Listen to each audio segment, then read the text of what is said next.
Pernah dengar tentang mitos wanita bahu laweyan? Konon, wanita dengan ciri khas bahu ini memiliki kutukan yang mengerikan. Siapapun yang menikahi mereka dikatakan akan mati dengan cara yang mengenaskan. Kita bahas lebih lanjut tentang mitos yang satu ini.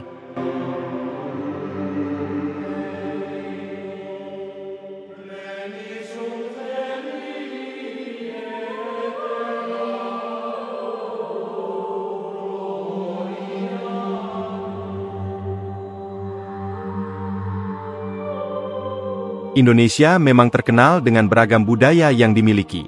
Tak terlepas juga dari mitos mistis dari berbagai daerah. Seperti misteri wanita bahu laweyan, di mana jika wanita ini menikah ia akan selalu ditinggal mati oleh pasangannya. Dalam kultur Jawa, manusia panas itu disebut bahu laweyan. Bahu laweyan adalah istilah yang berasal dari masyarakat Jawa, khususnya di sekitar Laweyan, Solo, Jawa Tengah.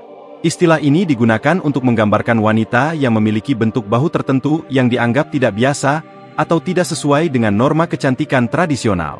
Menurut mitos yang berkembang di masyarakat, wanita dengan bentuk bahu seperti ini dipercaya membawa kutukan atau nasib buruk. Konon, pasangan yang menikah dengan wanita bahu laweyan akan mengalami nasib tragis, seperti kematian yang mengenaskan. Mitos ini seringkali membuat wanita yang dikategorikan sebagai bahu laweyan merasa tertekan dan dihindari oleh calon pasangan. Namun, penting untuk dicatat bahwa pandangan ini adalah bagian dari kepercayaan dan mitos lokal yang tidak memiliki dasar ilmiah. Kepercayaan semacam ini seringkali berkembang sebagai cara untuk menjelaskan hal-hal yang tidak dapat dipahami dengan mudah pada masa lalu, atau untuk memberikan penjelasan atas kejadian-kejadian yang tidak diinginkan. Mitos tentang wanita bahu laweyan sangat populer di beberapa daerah di Indonesia, terutama di Jawa. Istilah bahu laweyan merujuk pada wanita yang memiliki bentuk bahu yang unik dan dianggap tidak biasa oleh masyarakat setempat. Mitos ini sudah ada sejak zaman dahulu dan menjadi bagian dari budaya lisan yang diwariskan dari generasi ke generasi. Menurut kepercayaan yang berkembang, bentuk bahu yang unik ini diyakini sebagai tanda bahwa wanita tersebut membawa nasib buruk bagi suaminya. Banyak cerita dan legenda yang menceritakan nasib tragis yang dialami oleh suami-suami mereka. Kejadian-kejadian yang sering dikaitkan dengan kutukan ini meliputi kecelakaan fatal, penyakit mendadak yang tidak dapat dijelaskan, atau bahkan kematian yang misterius. Misalnya, ada cerita tentang seorang pria yang menikahi wanita dengan bahu laweyan dan mengalami kecelakaan tragis tidak lama setelah pernikahan.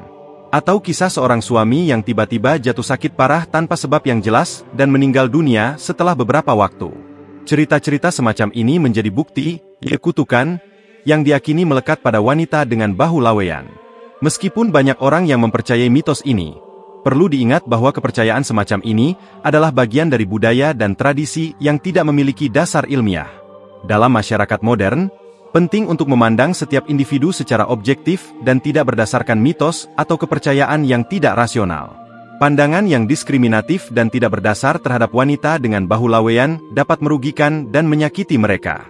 Selain itu, mitos semacam ini mencerminkan bagaimana masyarakat pada masa lalu mencoba memberikan penjelasan atas kejadian-kejadian yang tidak diinginkan atau tidak dapat dipahami. Dengan kemajuan ilmu pengetahuan dan pemahaman yang lebih baik tentang kesehatan dan kecelakaan, kita dapat melihat bahwa nasib buruk yang dialami seseorang tidak ditentukan oleh bentuk fisik tertentu. Akan tetapi, legenda mengenai perempuan bahu laweyan ini tidak terlepas dari kisah Pakubuwono II, yang merupakan Raja Keraton Hadiningrat. Dikisahkan pada tahun 1800-an, Pakubuwono II meminta seorang saudagar perempuan yang juga merupakan seorang perajin batik dari Laweyan untuk meminjamkannya kuda guna berperang. Kemudian, Raja mengajak saudagar perempuan tersebut untuk tinggal di kawasan kerajaan. Akan tetapi saudagar perempuan itu menolak permintaan Raja. Hal ini menyebabkan Raja murka. Kemarahan Raja pada perempuan saudagar itu berdampak juga pada seluruh perempuan di kawasan Laweyan. Pada saat itu, Raja berkata bahwa seluruh perempuan di Laweyan akan merasakan siksaan lahir dan batin.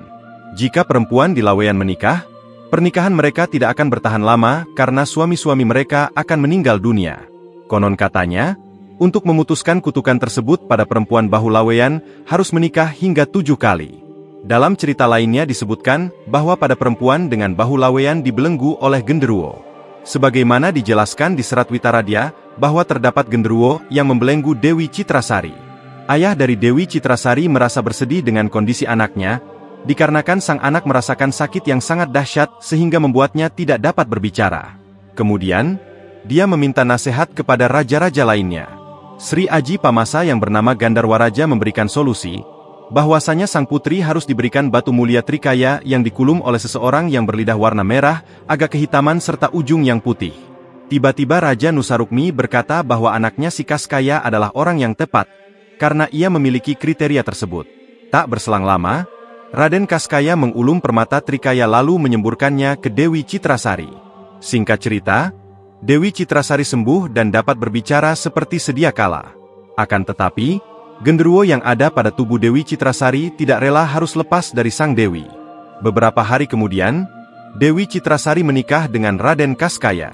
Pada suatu hari, Sri Aji Pamasa bersemadi dan mendapatkan petunjuk bahwasanya terdapat wanita atau perempuan berjumlah 68 yang mempunyai nasib yang sama seperti putrinya. Kebanyakan dari mereka masih anak-anak, ada juga yang sudah dewasa namun jumlahnya dapat dihitung jari. Mereka juga golongan Sukerta, yaitu seseorang yang bernasib buruk. Akhirnya Sri Aji Pamasa memanggil para patihnya untuk menemukan 68 perempuan tersebut, dan meminta untuk meruat agar tidak berlarut dan terhindar dari malapetaka. Akan tetapi hingga kini belum ada fakta ilmiah yang membenarkan mitos ini. Dalam masyarakat Jawa, orang yang berulang kali ditinggal mati pasangannya secara mendadak tanpa sempat menurunkan anak sering disebut Bahulaweyan. Supriyadi yang sering dimintai tolong menyembuhkan penyakit non-medis mengkategorikan Bahulaweyan sebagai manusia, cacat, sejak lahir atau manusia, panas, yang mendatangkan malapetaka bagi pasangan hidupnya. Meski lebih sering perempuan, Bahulaweyan bisa terwujud baik pada diri lelaki atau perempuan. Saya sendiri tidak tahu mengapa. Mungkin sudah kodrat, ujar tokoh spiritual yang enggan disebut sebagai dukun atau paranormal itu. Dalam menentukan pasangan hidup, keluarga Jawa pasti akan melihat semua segi latar belakang calonnya. Terutama orang tua yang masih lekat dan mempertimbangkan segala sesuatu dengan nilai-nilai budaya Jawa, tentu mengerti benar bahwa manusia, panas, pantang dinikahi. Pria atau wanita Bahulaweyan sebenarnya seperti manusia biasa lainnya. Malah ia sendiri pun tidak tahu kalau memiliki kekuatan, membunuh, istri suami. Dia baru sadar setelah 3-4 kali mengarungi biduk perkawinan, selalu ditinggal mati suami atau istri.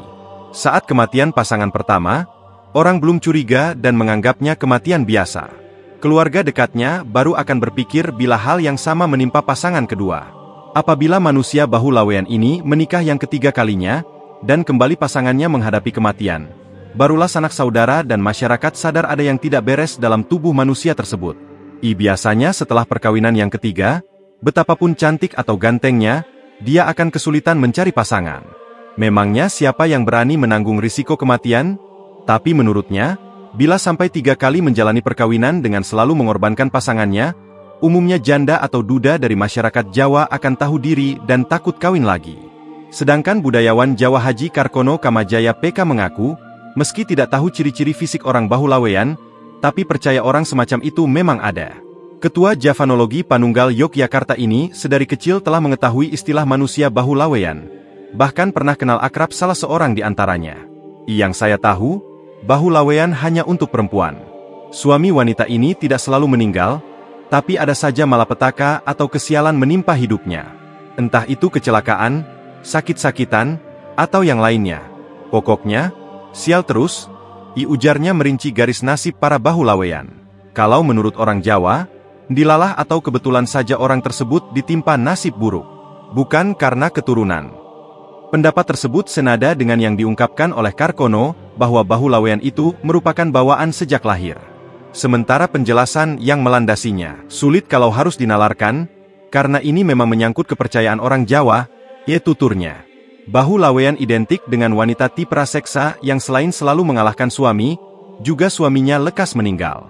Bersumber pada data naskah-naskah kuno Soekarto mengatakan, ciri-ciri tipe wanita raseksa atau Bahulaweyan adalah memiliki tanda 2 lingkaran di punggung kiri dan kanan yang disebut sujen pala, serta 2 lingkaran di pantat kiri dan kanan atau sujen bokong. Misalnya, tahi lalat di bibir berarti orangnya ceriwis.